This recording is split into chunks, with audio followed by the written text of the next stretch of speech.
Good evening, everybody. Thanks for coming out. We have a presentation programmed here this evening. My name is Paul Lippens.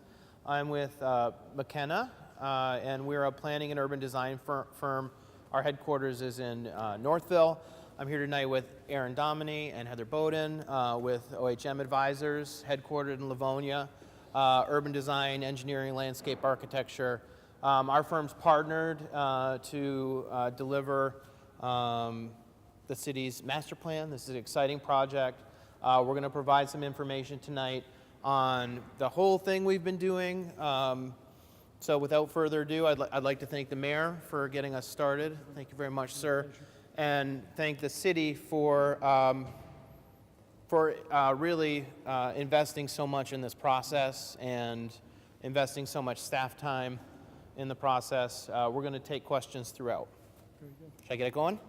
Take it away. All right, thank you, sir. All right, so here's a little bit of what we want to cover. We've done a lot in the last 3 days, but I still want to give everybody a little bit of perspective on the whole project. So I'm going to do a briefing on what the master plan is. I want to provide a little bit of information on the planning history in Livonia and some of the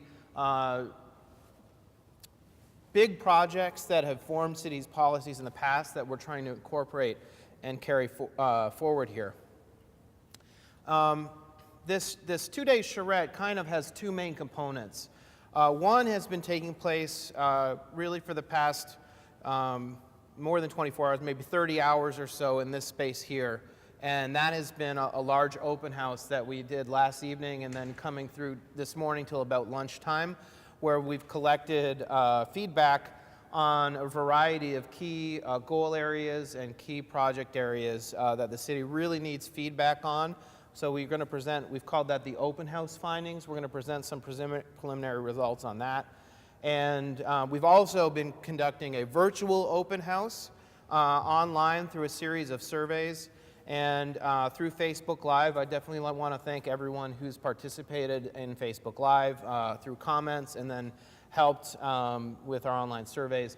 And I will talk a little bit about some of those findings as well. Then we'd like to spend a little bit more time or the bulk on our charrette process through three key planning areas that have been identified as models for future development. And we'll spend a little bit more time presenting the results and the iterations we've done in that design process.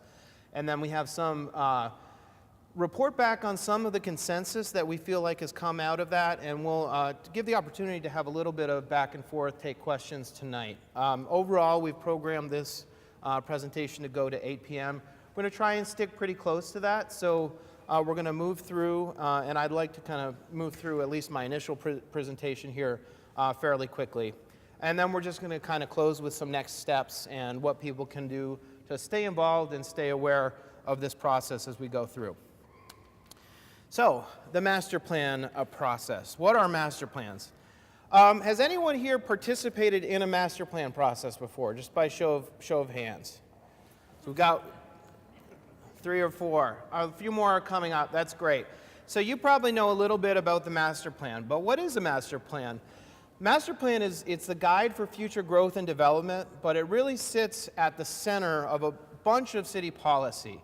Master plan, one of the key things it does for cities is it's the basis for zoning. And it's used by a variety of interests, public officials, but also people that want to do business in the city so that they can know where the city's at, what the city's looking for, and it helps them guide their private decisions on investment as well. So it's a really important document, and it's really a document that sits at the center of a much broader policy and procedural framework for the city.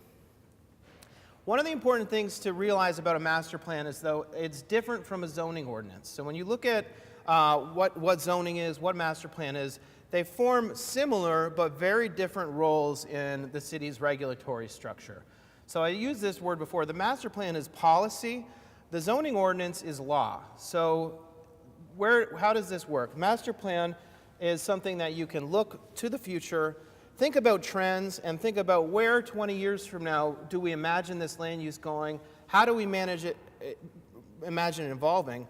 But another aspect to it is, where 20 years from now do we imagine are major things we need to protect and we want to keep the same? What has made Livonia work throughout its long history, and what are the things we need to preserve and protect through our policy? And that visioning process is really what we're doing now. Whereas the zoning ordinance is law, right? So the zoning ordinance controls what legally you can do on a property today. And sometimes these are a little bit different. Now, there are two different bodies that actually are charged with changing these things. The master plan is governed by Planning Commission. So one of Planning Commission's statutory duties is to review and adopt the master plan. They do so with input from City Council, but that role is really taken on by Planning Commission, whereas City Council is involved and is charged with making zoning changes. Planning Commission still makes a recommendation to Council on how that document relates to zoning and how it relates to the master plan, but that role is served by the City Council. Master plan, future, zoning ordinance today.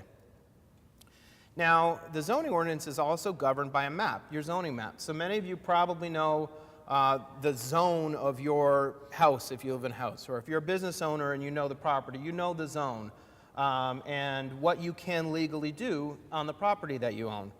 The master plan is also a policy that applies to that. So if you think in the future how the city might want to imagine changing, how you might imagine that land use changing, participating in the master plan is really your opportunity to set that vision for the future.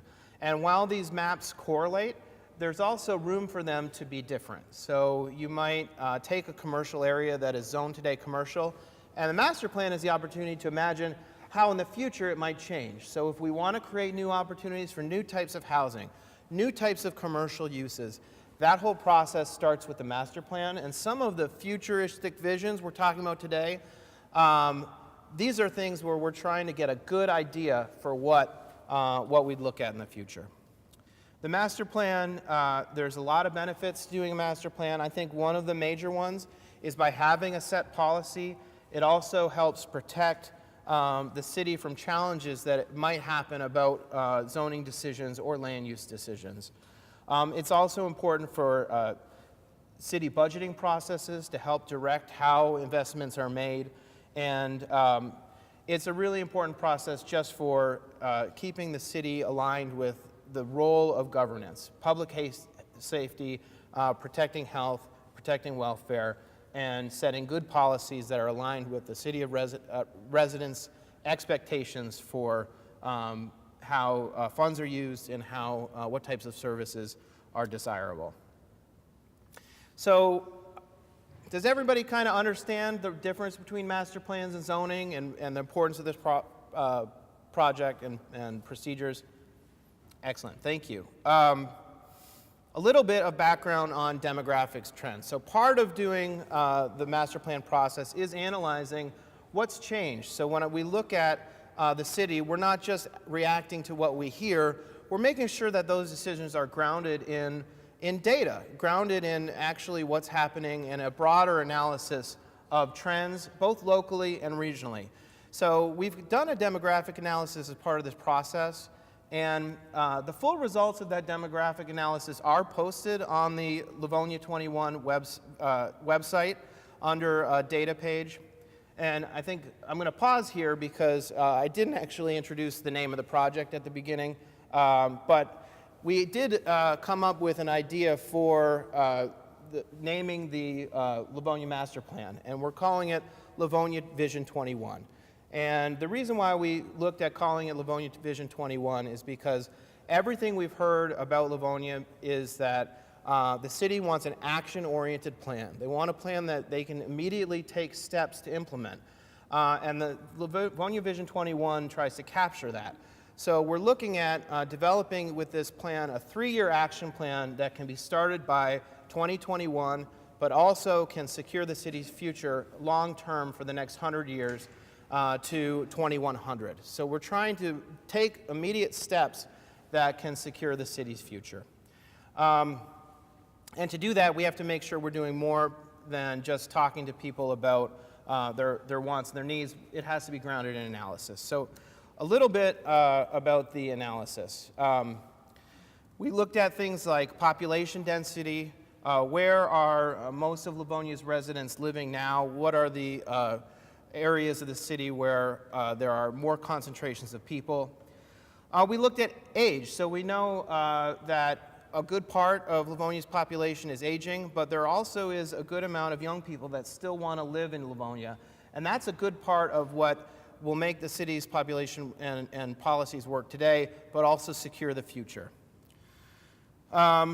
We looked at the housing age and the different aspects of the housing structures. We know that it's mostly good, but there's an opportunity and a gap in housing that needs to be addressed with new opportunities. We looked at the value of housing, and we know that there are really strong neighborhoods that maintain a high median housing value, and there's also opportunity to support neighborhood development through continued public investment in infrastructure. And we looked at income, and we know that there's a strong income base in Livonia, and a history of good spending decisions from governments that supports that. So the summary of that analysis is we've realized that there is a leveling out of decline in population in Livonia. This is similar to trends around the region. There is a restructuring of age demographics, so whereas the structuring of age used to be concentrated in kind of middle-aged people with families, we're getting now, those people are aging into kind of the next level, next stage of life, and we're getting a new batch of young families that want to move into Livonia and make homes and places for their families to live and reside. The median income is strong in Livonia, and it's also competitive around the region, which means Livonia is a good place to invest and a good place for businesses to locate. There is improving educational attainment in Livonia, which is strong. It means people are going to school, becoming educated, and living in the city. And there still is a very strong connection between Livonia, Detroit, and the other surrounding cities in Wayne County. So as Livonia goes, so goes the region, and that regional perspective is important for the future development of the city. And again, so there's more details on the summary are on the LivoniaVision21.com website. Another aspect of preparation for this event is the planning history.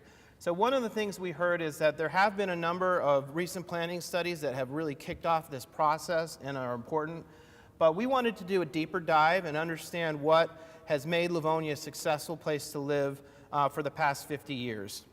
So as part of that, we wanted to look back at some of the pinnacle planning studies that have been done in the city, starting with the first zoning ordinance that was enacted in 1963 and moving forward to the more recent Livonia Tomorrow visioning process and the Bike Walk Livonia plan.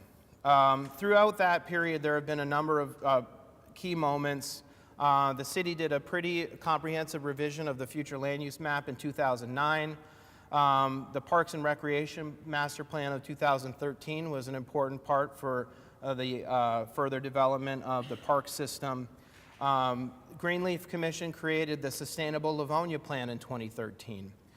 And then going back a little further, in the late 1990s, the Livonia Economic Development Partnership helped formulate some rules, some strategies for the increasing role of businesses in the community. And all of these processes we wanted to look at for how they relate to where the city's at today. So as part of the goals and strategies research that was done to formulate the goals that we're currently getting feedback on in Livonia, we looked at all of the goals from all of these plans and then synthesized them into what we heard from the Livonia Steering Committee are their current priorities. So we've pulled forward a lot of the policies and updated and modified them based on where the city's at today. And we're currently looking for feedback on those policies. We've characterized these plans into kind of three different periods. The 50s to 70s were really Livonia preparing for a large growth. In the 90s to 2000, the city focused on promoting industry and ensuring fiscal responsibility. And then in the 2000s plus, the city's really transition to focusing on sustainability, maintaining the quality of life in the city, and making investment in biking, walking infrastructure, and parks.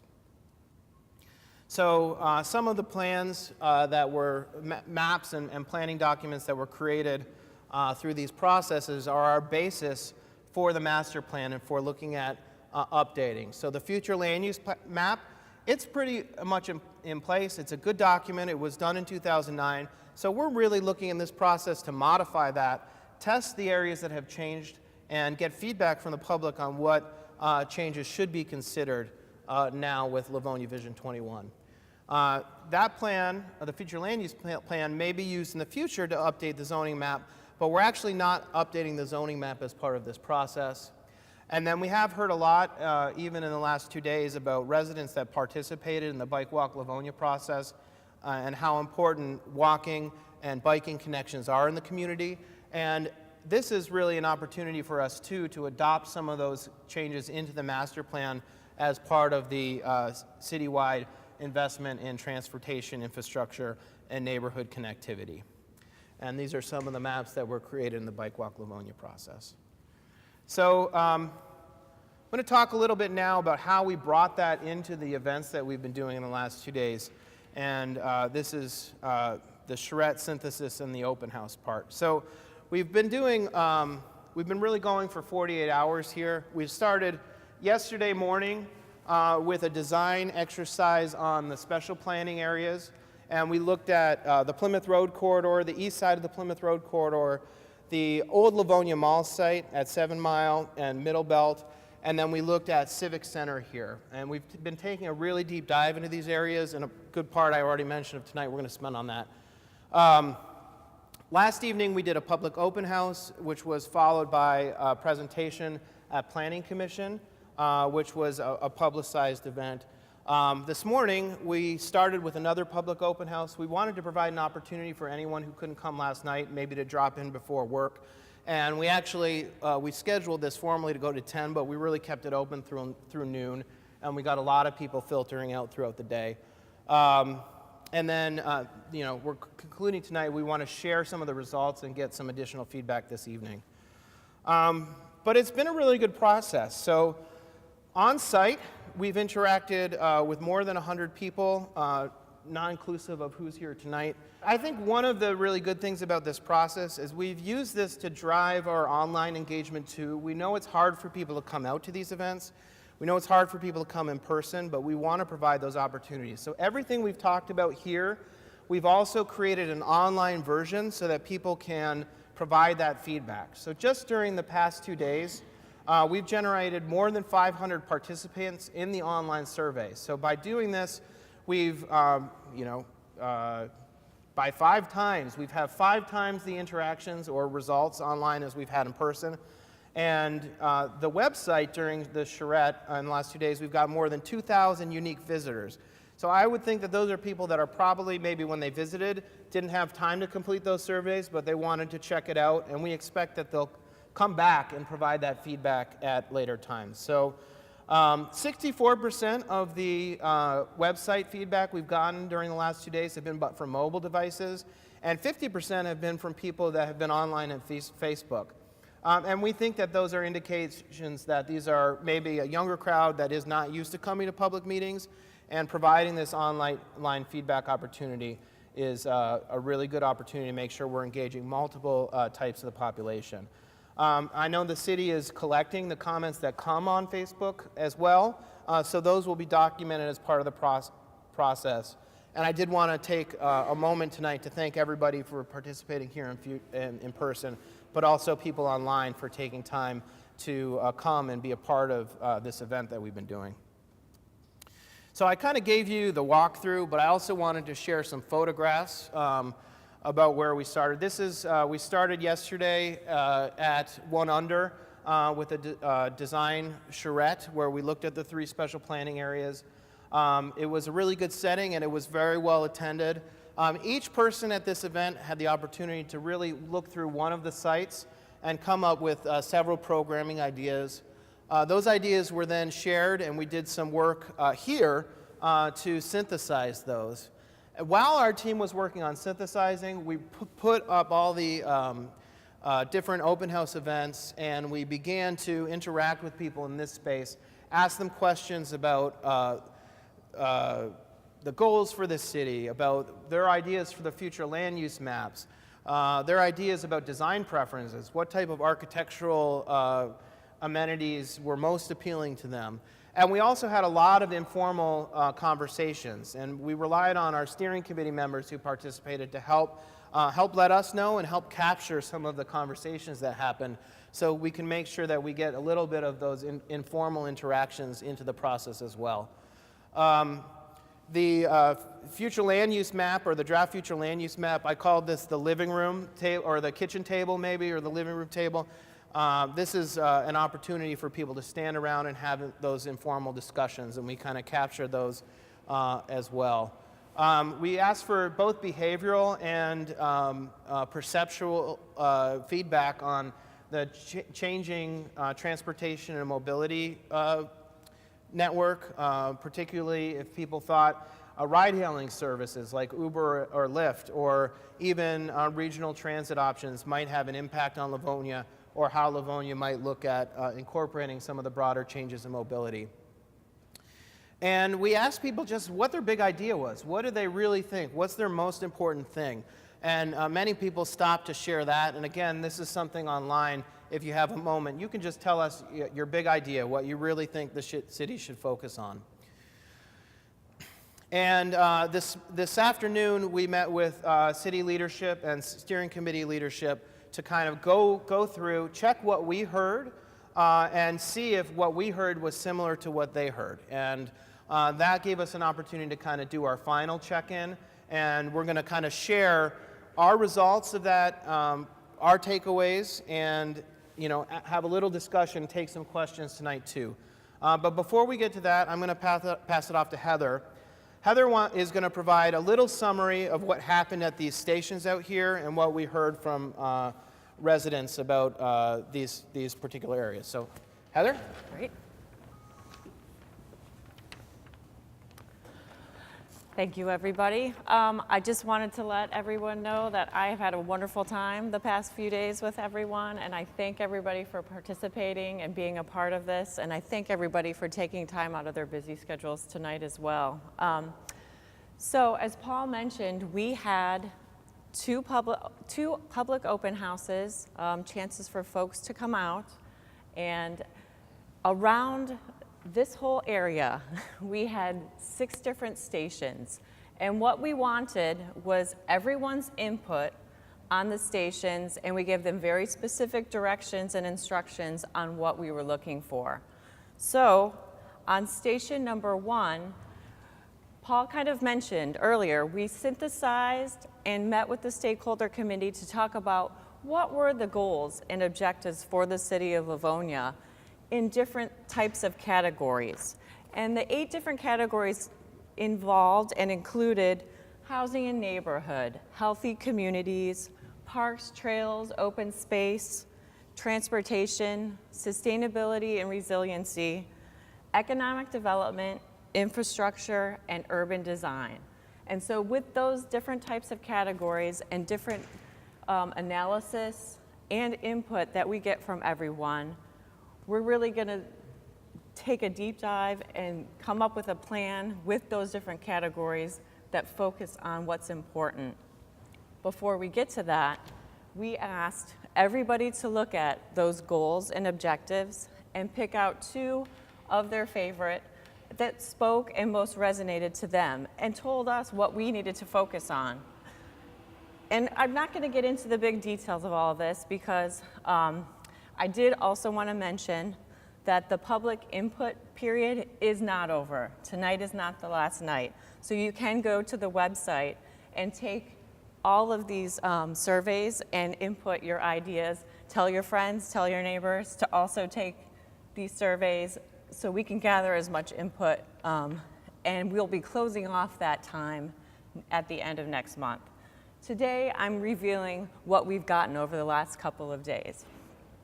But overwhelmingly, on the goals and objectives, people really were most focused and felt the most important areas that we needed to look at were housing and neighborhoods, healthy communities, and parks, trails, and open space. As Paul also mentioned, we've got our big living room future land use map, and we wanted folks to just really interact with the entire map of Livonia to say, where do we need to think about different land uses? Does this area need to have more residential? Does that area need to have more commercial? Where do we need more parks? So the opportunity there with that exercise was really just to throw some sticky notes and comments on that map, and we've taken those and figured out that we need to fix, keep, and aspire certain areas under those different categories of land uses. So for example, under business, we really want to look at where the underutilized and vacant property is in the commercial world of Livonia and what we can do to fix that. For example, in our parks and communities, we really want to implement the recommendations of the Bike Walk Livonia plan. So as we're looking at those, what can we do in that keep, fix, aspire in the different land type categories? Mobility. We really kind of wanted to build on the Bike Walk Livonia plan that was adopted and get some feedback to where the transportation needs were going in the future. I'm sure we're all hearing on the news of AV and self-driving cars, and what do we want to see there, and how important and how interested are you in using those different types of facilities and options? So overwhelmingly, we heard that folks want to think about transit, bike sharing.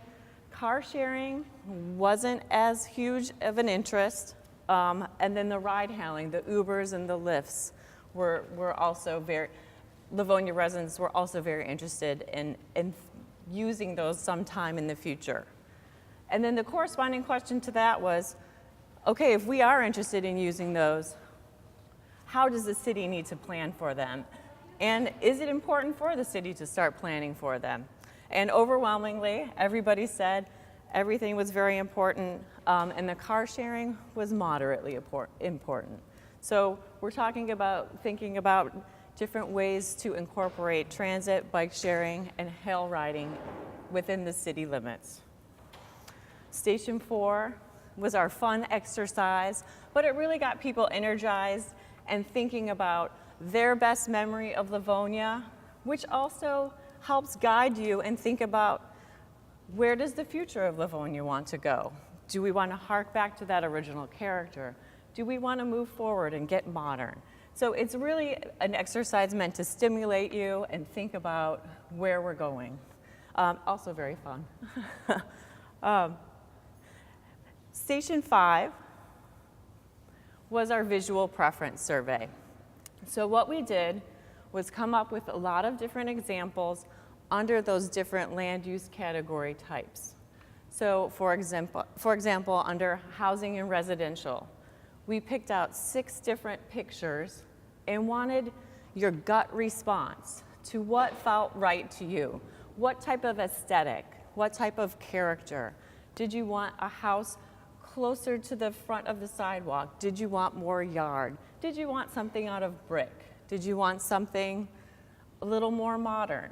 And so overwhelmingly, we saw an interest for first floor master duplex style housing, for flexible housing, which means a little bit higher density within an area. We saw a lot of interest towards 3-story type facilities and dwellings with a first floor retail component. So that desire for the walkable mixed-use developments came shining through.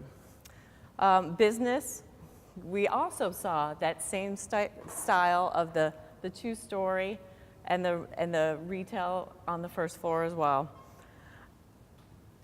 Tech and manufacturing, we saw a little bit of traditional and modern mix as a preference. And then parks and community space was really interesting because it went from a visual example of a round civic gathering space and then to like a nature wooded, very passive, quiet, serene space. So we saw the interest levels in both types of categories. Last one on the visual preference was to talk about how you wanted the infrastructure to look. Did we want mini buses as opposed to a huge big bus? Did we want a multi-use path or a bike lane? And sort of traffic calming options revolved around speed bumps or landscape medians. And so what we saw on the results were transit minibuses were something that folks really had an interest in seeing explored further. Bikeways overwhelmingly had an interest in multi-used shared paths that were off the road, and then also some barrier protected bike lanes where you've got some physical separation from you in the road and the cars aside from you. Traffic calming, we saw a large demand for and interest in landscape medians along the middle of the road. And then I will turn it over to Aaron because he was the big leader of the focus areas that revolved around our 6th station, and we gathered input, feedback in the back room as well, but you've got it all. He's got it all figured out, so. I think I have the fun part. You do. I purposely picked that part. So this was the part where we really sharpened the pencil, right? So a lot of the stuff we're talking about here, big goals, big moves across the city, bigger recommendations. These areas are some of the areas Paul started talking about and that we focused on yesterday morning when we were working with that large group at One Under. Yeah. Special planning areas. So generally this plan is going to operate at 100,000 feet. Bigger recommendations. These areas, we're flying the plane down to like 10 or 20. We're going to be much more focused. It's getting much more attention, and the recommendations are going to be more specific. So in simple terms, there are these key areas of focus in the community.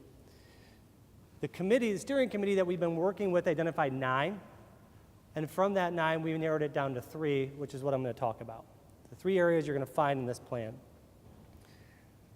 There are also areas that could be the potential for a catalyst. If we really focus in on them and we put our attention there and our resources there, they have the potential to create more economic value in the community and spur other types of development around them. So they're transformative.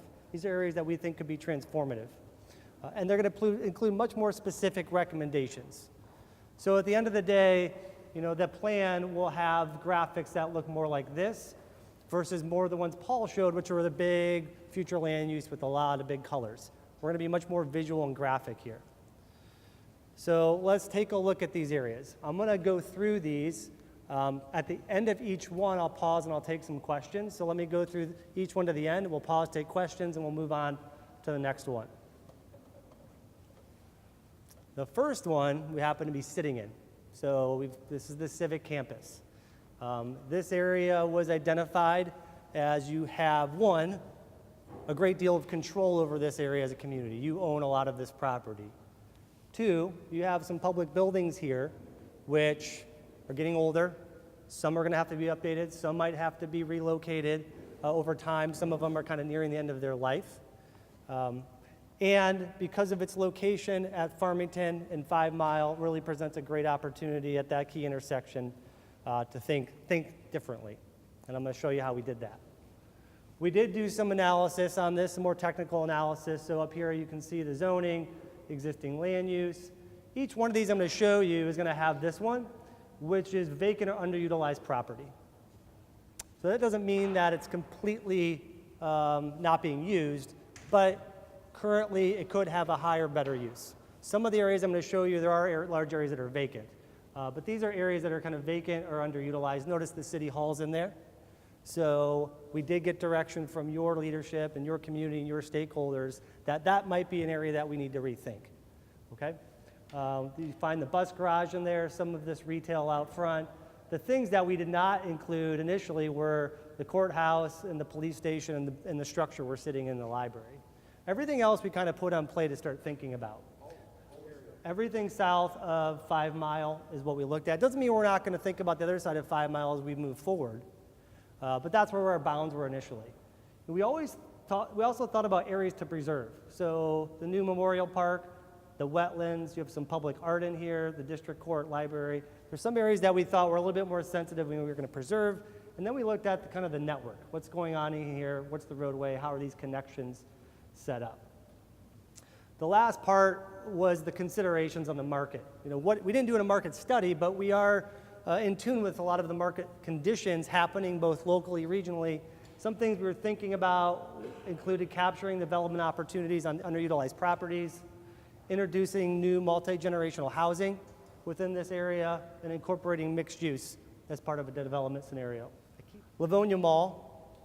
The Livonia Mall was selected because, case in point in terms of vacant underutilized, this is a heavily underutilized area. This includes the Sears, it did include the mall.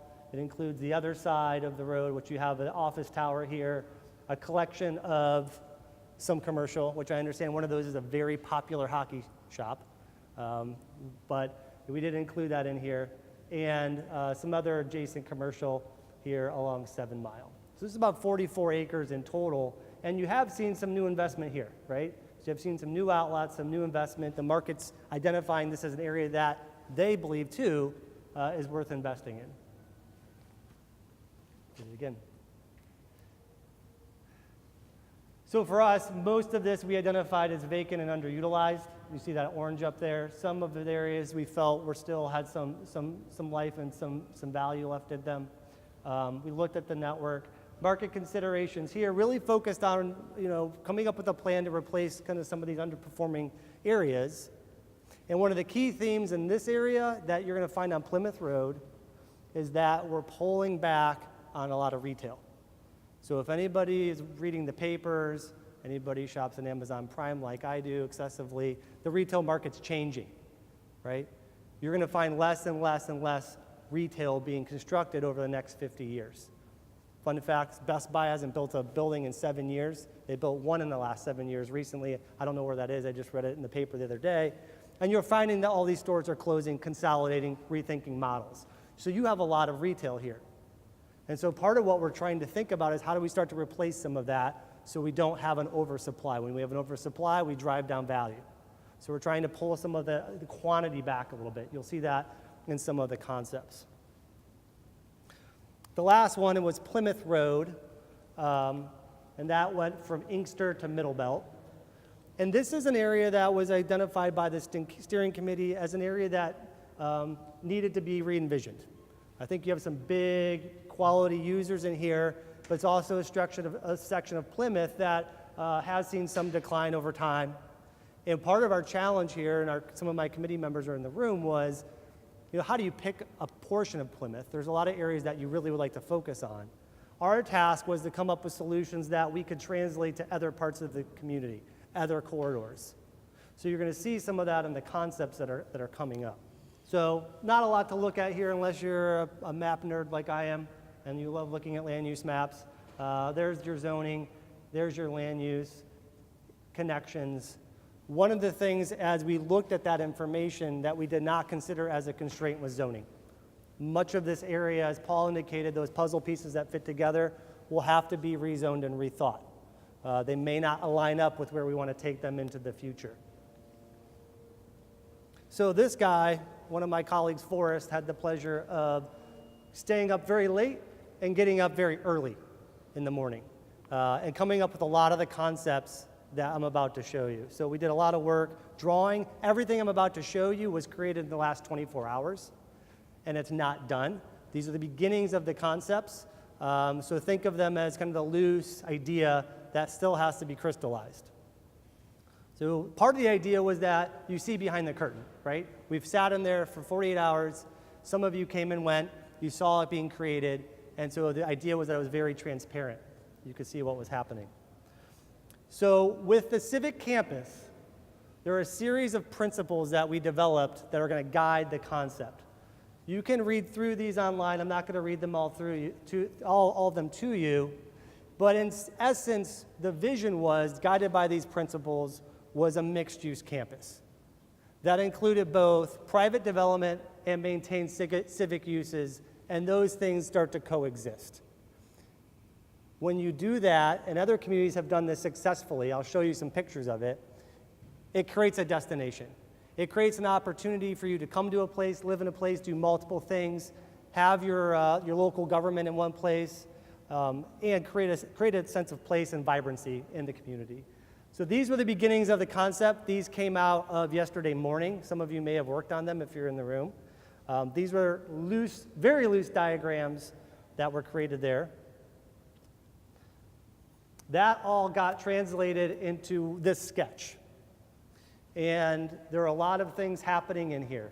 I'm going to I'll walk through this with you quickly. One, you'll notice that City Hall is not there anymore. So City Hall in this concept actually been relocated right here. You also have the Senior Center, which has been relocated over by the Rec Center, so we can make those two things coexist. And at the center of all of that is a central park or a green. And this is one thing we heard repeatedly from the community, that we need a place to go where we can have summer events, band shells, food trucks, a central park, like a lot of communities had if they had a courthouse square. Where is that sense of place? Where's the destination? And where's that dynamic mixed-use, or multi-purpose green? That's what this area is intended to be. Everything kind of moves through there, terminates at the City Hall. You can also see from 5 Mile into that space. Moving this way, you're going to have those mixed-use buildings Heather talked about. First floor retail, vertical with multifamily. That would be the vision. So those would be flats. They could be condos. It could be a variety of things that you see there. But you could envision sitting here, having wine or Starbucks or Panera, those type of uses integrated in here, living above. And then the idea is that we're bringing more people to this space. The more people we can bring to the space, the more viable we make the green and we make the retail. Is that Farmington Road? This is Farmington right here. Yep, that's 5 Mile. Over here we have more residential, townhome, mixed use buildings, multifamily. And then moving this way, we have a series of bungalows, detached bungalows. So recently you approved as a community a new development here, which is more of a senior living product, detached bungalows. We continue that up. We kind of create this big cluster here, which connects to this other residential, and then can connect over on this access all the way through the space. So a couple of things have happened here. City Hall gets reconstructed over time. We create this as a destination in the community, a place you want to go to. You can eat, you can live, you can play, and really becomes that anchor of the community. So I don't think driving around here, knowing this community well, having our headquarters here of OHM, you don't have a downtown. But you can have a series of places like that are for gathering and for congregation. And what better way to do that than to integrate some of these uses? This other concept that we came up with actually moved the police station. First idea was, no, we want to keep that, we're making investment. But if we're talking 20 years, the longevity of that building may require to be reconstructed. So in this scenario, we add more multifamily. Potentially, we relocate the safety services over here, and we integrate the library with the City Hall. Big dream, right? So in this scenario, all these things get reorganized into one vision. So I'll show you a couple images, and then I'll pause for a minute for questions. This is a character image of maybe what some of that stuff starts to look like.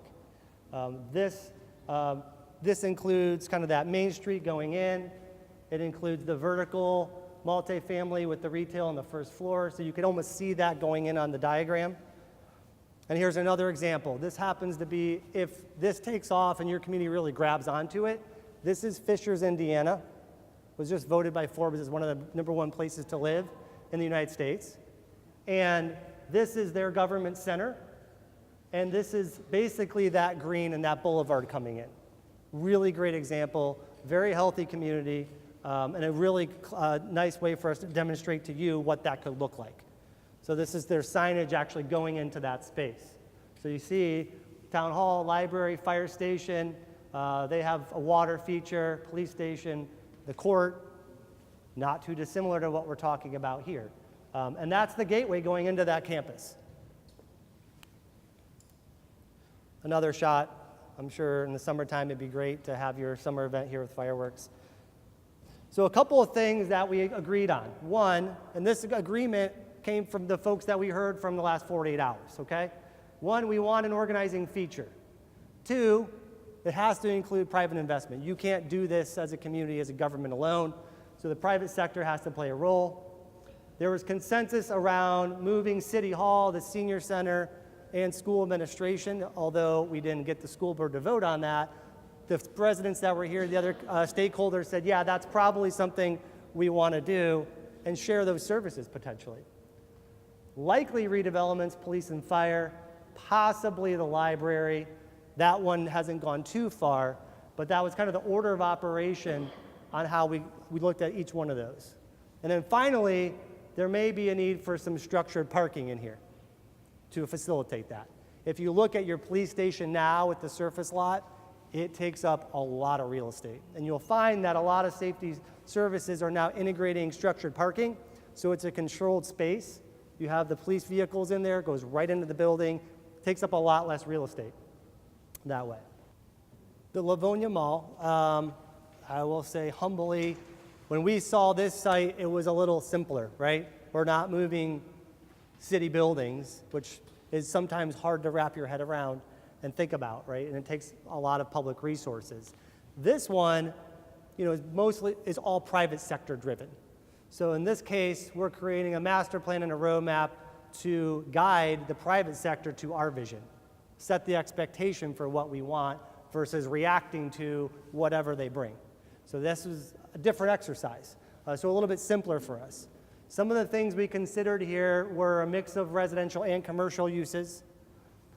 We talked about green space. This is a pretty rigid area, a lot of concrete, doesn't feel very comfortable, so we wanted to break that down in the concept. That idea of connectivity again, connecting to the existing commercial, to the neighborhoods, diversity of residential, flexible residential opportunities, so you can move around the site, pick something that works for you, and then the redevelopment of adjacent properties with uses that are compatible was also something key for us. So these were the concepts that were crafted yesterday morning by those who came to that meeting. You may see your pen on there. That was probably the easiest to read. Of course, of all those, it was done by one of the landscape architects, so has a little bit different read to it. This was the concept that we synthesized out of those sketches I showed you. So I'm going to blow that up for you to make it a little bit easier to read. For your context, this is the Walmart. These are the new outlets, and that's, Sears is right under there. So that should give you some bearing on how this site is organized, okay? So to blow that up a little bit and show you what's going on here, again, on this example, Sears is right here, okay? That's the top of the Walmart. So in this example, I talked about pulling back on the retail. We don't want to see this be another big box commercial power center corner. We think commercial can play a role, but it's going to be smaller scale like you start to see over here on the street. So starting at the top, we're showing medium density residential, and that is, for those of you who understand the density range, it's 8 to 10 units an acre. To higher density, this is more intense, so that's something that's 18 to 20 units an acre. So now we're going up 3-4 stories. townhomes, a little bit of commercial, and this is noted as the potential for a hotel or an extended stay, which I'll show you a character image of in a minute. We have a green space on this side that pulls through the space to the other side. So you have this kind of this dumbbell green space, softening the landscape. Commercial out front, and then transitioning to this neighborhood, trying to be sensitive to the neighborhood, townhomes, which are lower density, with medium density residential out front, and commercial here, that's actually an existing building. So much different than what you have now, which is a Sears, a parking lot on one side. On the other side, the office tower, as I understand it, is gutted on the inside and almost 100% vacant, so that structure is sitting there. The hockey store, which is a landmark and an amazing retailer, the form of it, the layout, there's a lot of parking, and if this, we got to think big about this. Maybe that actually just moves into a new space, potentially. And then, the higher intensity residential being on the street right here. So we took another step to start to show you what building footprints would look like and how this site gets organized. So these are actually building blocks, right? These would be the building footprint of those structures. It's easier to read the bubbles than it is the building footprints. But we're just taking the next step to make sure this really lays out and works correctly. The important part on this street, and when you see it in this view, you see those big pink blocks, you think, oh, that's a lot of retail. But actually, when you see it in this view, this is really the only new stuff we're talking about right here. This is really the only retail that you'd find in this concept. The rest of it from like here up is all residential. So you have about an 80-20 split in this scenario, which before you had 100% retail, okay? So we've almost flipped the model. So let's bring it to life a little bit. I just pulled, one of the hardest things in this job is to find pictures because 30% of the room people aren't gonna like this, but I did my best to pull pictures quickly. This, from a medium density residential standpoint to kind of a higher density, this is the type of product we're talking about. These new residential products all integrate these different amenities. That's what the market's demanding, so you could find things like that in there. On the corner, from an extended stay standpoint, it could be something that looks like that. That's actually a Residence Inn Marriott. That's an extended stay. We could see that potentially on the corner, so we want to make sure that we allow that. And then from the commercial side, changing the scale, changing the form, so it doesn't feel so overpowering when you drive up to it and see the parking in one giant structure. So you can see that corner gets a little bit more boutique-y, small scale, than a big box. And then the rest of it would be the multifamily product that I showed you. So the takeaways for us on this one, again, shrinking the commercial footprint, adding new bungalow entry-level housing options. Cities prepared to stick to their guns. So it's one thing to come up with this plan, and then the next day somebody knocks on the door and says, well, I want to do a Meijer or Kroger. Part of what we have to do is stay true to the vision and make sure that we follow what we're doing.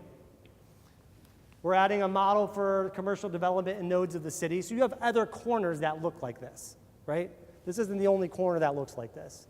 So this idea of changing the mix from 100% retail to more of a mix is something that we want to keep replicating.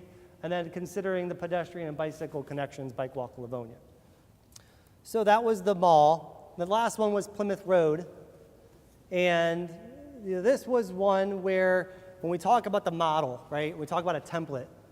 This section of Plymouth Road was from Inkster to Middlebelt. Well, there's a lot of different commercial corridors that aren't too dissimilar. This one was selected because of its geography, because it's had some of the quintessential challenges from the lot depths, from the use of mixes that are going on here. And so one of the things we're going to talk about here when I show you some ideas is that how can we take these ideas and start to translate them into other parts of the corridors, but use this as a model for success. And so I'm going to jump into this one. In this particular area, part of what we wanted to do was make something cohesive, a cohesive mix of uses. Some things are a little bit disjointed here. establishing identifiable nodes at the key intersections. So I keep talking about this retail issue. This is a section where the retail is just pulled apart, stretched out, and there's so much of it that it's hard to find any one place along it, right? It just continues on. So how do we create pockets of it and make it a little bit more identifiable? Encourage the use of shared access. This section of Plymouth Road has probably one of the best examples of too many curb cuts. Lots of curb cuts happening, which create lots of conflict points, especially for people who are trying to walk or bike. So are there ways we can eliminate those and create other shared access points for the businesses? Again, the pedestrian connection, so that helps address that, plus to the neighborhoods, and then create opportunities for private investment on the sites and surrounding properties. So those are some of the guiding tenets that we followed. Where you would drive into a business, where there's a break in the curb. Yep, a driveway.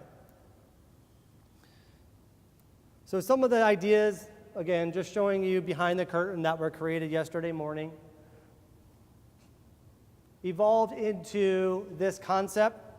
And full disclaimer, there were some folks that said, hey, if something happens with one of the big industrial users, what does that look like? We're not here to say that Ford's going anywhere anytime soon. This was just part of the spirit of the exercise. And so kind of this big move of, again, if we have a big user, what is that transforms into something else, some other part of the community, what do we do with it? And so it was an exercise in form. So this is, again, mostly all residential with strong access and green part in the middle. So not too much what I want to draw your attention to, because that's a big dream way down the road. But when we did look at this area, there were some things that we started to look at. So this is kind of this is pulled out. So this is this area right here, blown up. So some things that we explored here is reorganizing how this commercial gets developed. So a couple of things you're going to see in here. The red boxes are buildings, and this area in the back is shared parking. So notice one curb cut in, shared parking with cross access across the back. So that's a different pattern. That's different than every building having its own cut with lots of driveways, individual parking lots. We put the parking in the back. We add more green space out front, because it's also aesthetically pretty harsh. You know, it's street, it's parking, it's building. No breaks, no green. So we want to soften that up with more of green frontage, create that shared access, and then cross access across the block so they can come out to these existing streets and out onto Plymouth. So this is an exercise in how do we create a pattern we want to replicate that's going to change the look and feel of this section of the corridor. So shared access, cross access, landscaping, greenery has to be part of the solution. Right now it's pretty stark in that area.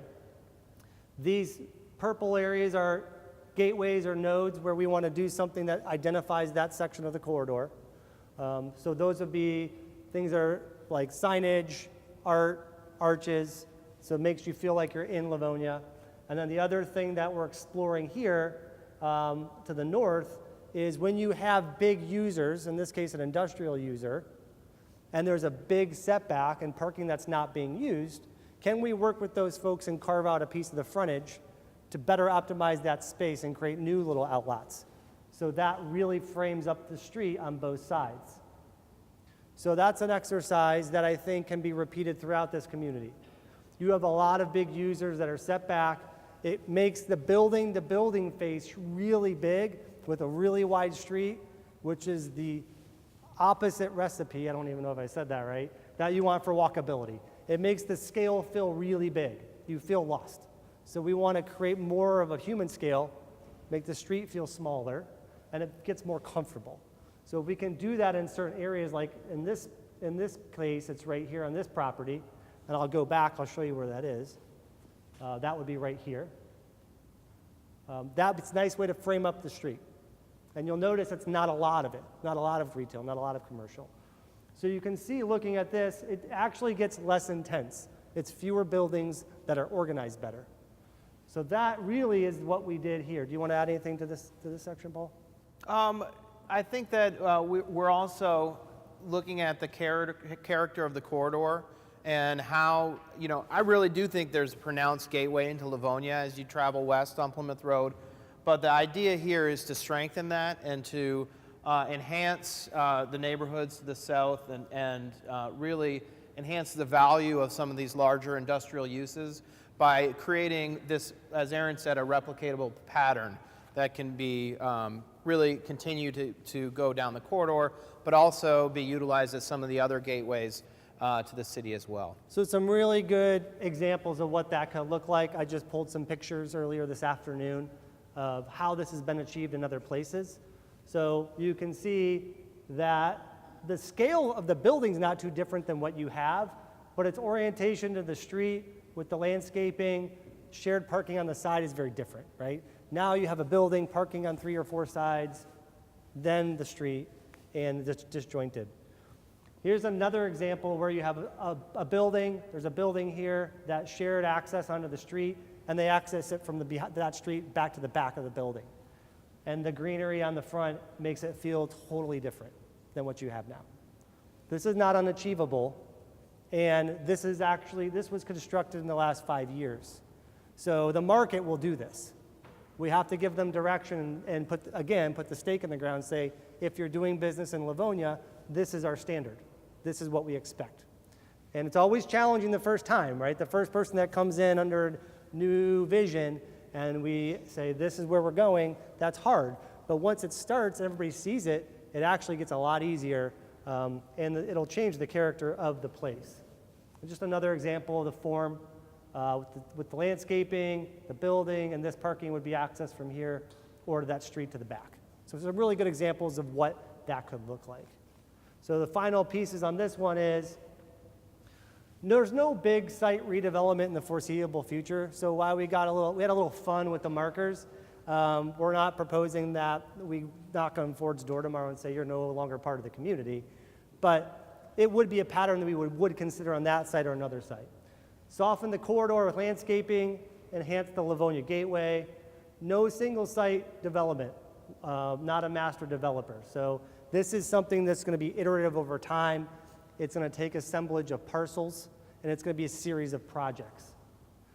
The design guidelines, we have to create standards that are going to dictate that form. It's one thing to have the vision. Back to Paul's point earlier with the code, we have to make sure that gets translated into the code so it becomes law. That would be the next step after this process. And then the outbuildings on Plymouth Road in front of the technical center, which we showed to the north, that's an idea that we think we can get done here and in other parts of the community too. Thank you, everybody. That was a really great discussion, and kind of where we ended is with this discussion about what are we doing and what are the next steps. So overall, the process for a master plan really starts with the analysis and the community desires. And that's what we're talking about tonight. What our goal is to kind of formalize this, the feedback we got on the city's override goals, objectives, policies, develop plan alternatives or candidate recommendations for the future land use map, as well as the 3 planning areas we've talked about tonight, and formulating those into what we call a consensus plan. So what did we hear, and what are these recommendations? Then that consensus plan gets tested with the city's appointed steering committee. It gets shared with Planning Commission to make sure we got it right, and then ultimately City Council looks at it too and says, you know what, we're comfortable with this plan. We want you to share that consensus plan formally with the public. And when we do that, there's a state process. For 63 days, we'll post that plan and then formally start taking official comments on the master plan that the city's proposed and wants to adopt formally. And only after that happens can we go into the adoption process. So once we have those comments, once we've learned what the city wants, how the city reacts, residents and business owners react to that plan, we'll determine if that plan's ready to consider for adoption. And we will take it to Planning Commission for formal adoption. Then comes action and implementation. So we've talked a lot tonight about how the zoning ordinance is one of the main ways a lot of the recommendations in the master plan gets put out. some of it might be by seeking master developers for some of the key sites. This action period can take a while, but the state asks municipalities to look at and update their master plan every 5 years. So it's not like this is a one-time thing. What we're doing now is we're setting the course, but this is looked at iteratively. So within the next 5 years, the city will look at some sections of the plan and look to review and update that, and then the process starts over. So Livonia has, as I presented at the beginning, a history of good planning, a history of looking at important parts of the city's policies, and this master plan we're doing right now is only one part in this larger vision and cycle of planning with residents and business owners. Our schedule, right now we're in April, which is month 5 of our year-long schedule, but it's still going to be August before we really have this draft plan prepared. And then in August, if Planning Commission and Council give us the direction to start that public review period, we'll be posting a plan on LivoniaVision21.com and on the city's website for that public review. Earliest September, October, and then we're looking at November and December for potential adoption if we go according to this schedule. And so far, we have been going to this schedule. So what should we look at now? The online surveys, as part of this Charrette process, we're going to have these posted for feedback through Memorial Day. So if you came tonight, if you haven't provided your feedback online, or if you have friends and neighbors that might want to take or participate in this, please help us spread the word and help us drive traffic to those surveys, which are all posted on LivoniaVision21.com. As I mentioned, we're hoping to have the draft plan released for official public review in August, and we'll start that 63-day public review period. Ultimately, it is Planning Commission that's responsible for approving the plan, but your City Council is very involved in the process and has a role in that adoption as well. So with that, I would like to thank everybody, both online and here tonight, for participating, and anyone who wasn't here tonight but joined us at some time over the last 2 days to be a part of this discussion.